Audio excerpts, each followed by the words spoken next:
Sebut saja namaku Marni. Umurku saat cerita ini terjadi sudah memasuki 25 tahun. Namun karena kesibukanku mencari nafkah di tengah kesulitan ekonomi, membuat aku belum banyak pikiran untuk menikah. Aku bekerja di salah satu bengkel resmi sebuah dealer mobil di kota Surabaya.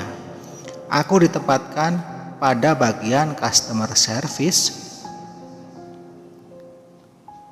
Tugasku menghubungi pelanggan jika kendaraannya sudah selesai diservis atau yang sudah tiba waktunya untuk diservis.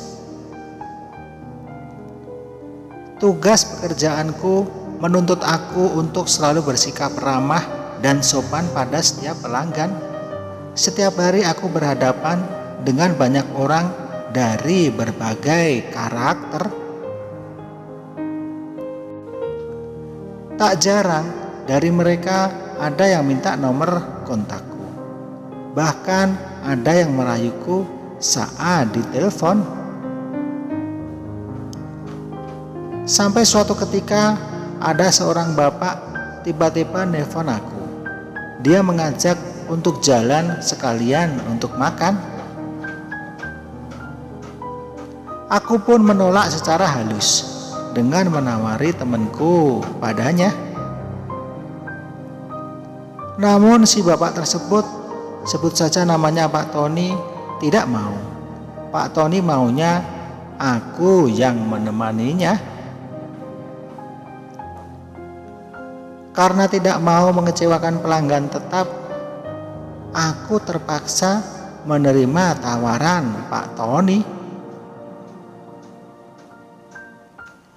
Sorenya saat jam pulang kerja, Pak Tony menjemputku di tempat kerja dan mengantarku pulang ke kos untuk mandi. Dan Pak Tony menunggu aku selesai mandi di kosku.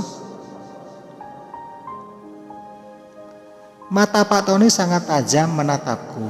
Begitu aku selesai mandi, aku jadi takut dibuatnya. Namun aku sudah terlanjur menerima ajakannya makan malam hari itu. Sepanjang perjalanan sampai kami tiba di sebuah restoran, Pak Tony terus memuji dan merayuku. Sampai ketika kami sudah selesai makan, Pak Tony menyerahkan sebuah amplop tebal yang aku tidak tahu apa isinya. Pak Tony berpesan untuk tidak membuka amplop tersebut sampai aku tiba di rumah. Setelah Pak Tony pulang mengantarku, aku penasaran dan langsung membukanya. Aku sangat kaget, isinya adalah uang. Dan setelah aku menghitung, jumlahnya ada 5 juta.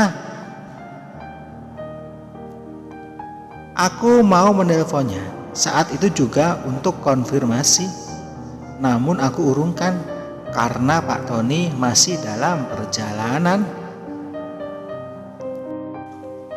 Setelah aku perkirakan sudah sampai, malah Pak Tony yang menghubungiku. Aku langsung mengkonfirmasi masalah uang tersebut. Namun Pak Tony hanya tertawa dan mengatakan kalau uang tersebut adalah hadiah untukku. Aku tidak yakin dan percaya, namun Pak Tony terus meyakinkanku. Sampai akhirnya aku mengucapkan terima kasih banyak.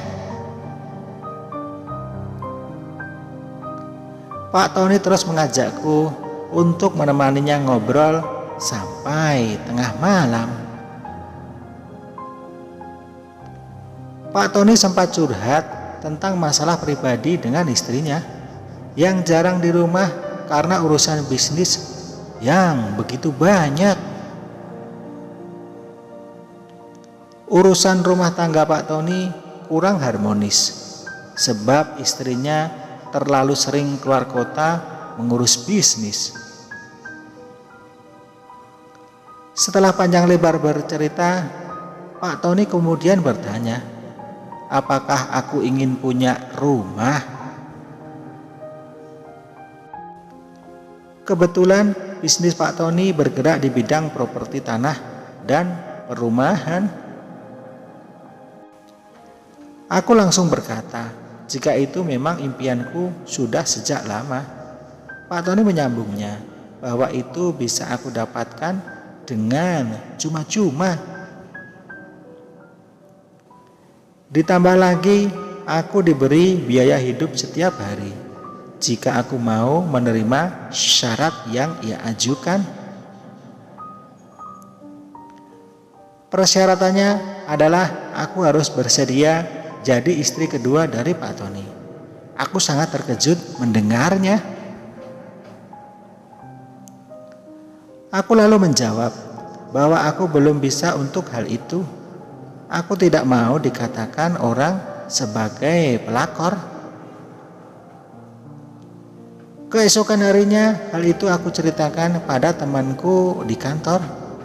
Mereka malah menanggapi dengan menyuruhku untuk menerimanya. Itu tidak salah kok, kapan lagi? Kata temanku yang malah mendukung dan meyakinkanku. Sementara Pak Tony juga terus mendesakku dan terus menanyakan hal itu setiap malam. Dan entah mengapa, suatu malam aku tiba-tiba saja mengiyakan persyaratan itu. Pak Tony menyambutnya dengan sangat gembira dan berkata jika besok sertifikatnya sudah bisa langsung diurus. Keesokan harinya, Pak Tony mengajakku ke sebuah vilanya untuk mengurus semua surat-surat sertifikat itu. Namun sesampainya di villa tersebut, Pak Tony malah melayangkan beberapa cekukan dan mengajakku untuk bercocok tanam jagung di lahan sempit di villa tersebut. Awalnya aku sempat menolak, namun Pak Tony terus memaksa untuk mencangkul.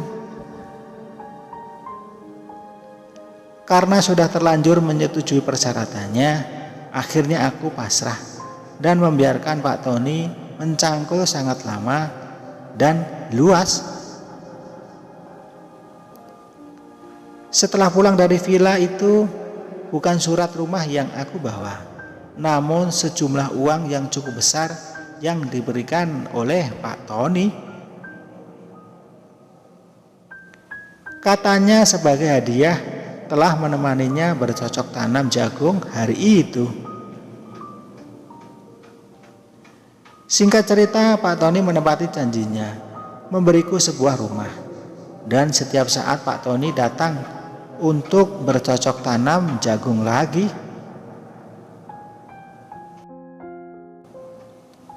Tentu bertempat di pekarangan rumahku yang baru. Setelah selesai mencangkul, Pak Tony memberikan sejumlah uang sebelum dia pulang ke rumahnya.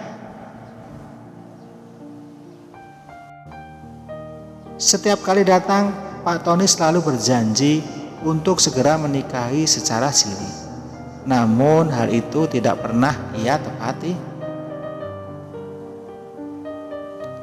Sampai akhirnya benih jagung yang selalu dia tanam setiap kali datang sudah mulai tumbuh subur. Setelah mengetahui semuanya, Pak Tony kemudian mencari waktu dan kami berangkat menemui orang tuaku di kampung untuk menikah secara siri. Sebelum berangkat, jantungku hampir copot melihat istri Pak Tony juga ikut. Setelah menjelaskan semuanya, aku baru tahu jika ternyata semua hal itu sudah diketahui oleh istri Pak Tony dari awal. Istri Pak Tony lah yang menyuruh Pak Tony untuk mencari seorang wanita. Hal tersebut karena mereka tidak mempunyai keturunan. Akhirnya kita bertiga hidup akrab dan rukun. Kebahagiaan kami bertambah tatkala anakku lahir seorang cewek yang sangat cantik dan menggemaskan.